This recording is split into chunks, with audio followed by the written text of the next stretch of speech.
In today's video, I'm going to teach you what the LINEST function does in Google Sheets on desktop.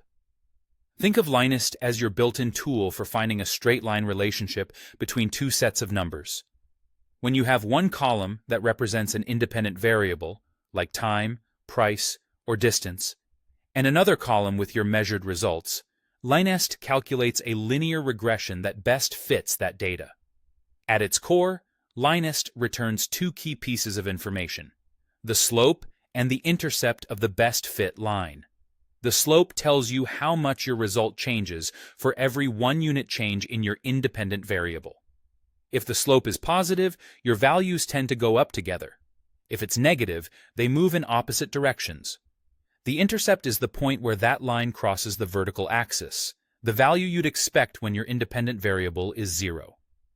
Together, these form the classic equation y equals mx plus b, where m is the slope and b is the intercept. Beyond the line itself, LINEST can also return helpful statistics that tell you how reliable your model is. One of the most useful is r squared, often written as r2. This number ranges from 0 to 1 and indicates how much of the variation in your results is explained by that straight-line relationship. Closer to 1 means your line fits the data well. Closer to 0 means the data doesn't follow a clear linear pattern. LINEST can also provide error values, standard errors for the slope and intercept, which help you gauge the uncertainty in those estimates. In Google Sheets, LINEST returns an array of results. That means it can spill across multiple cells to show the slope, intercept, and any requested statistics.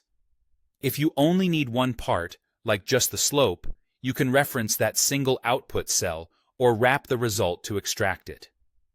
Keep your data clean. Your x and y ranges should be the same length, contain numeric values, and avoid blanks or text in the middle of the range.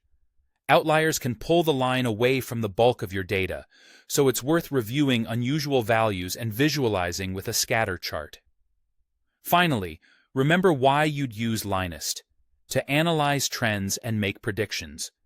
Once you have a slope and intercept, you can estimate future values by plugging new x values into the line equation.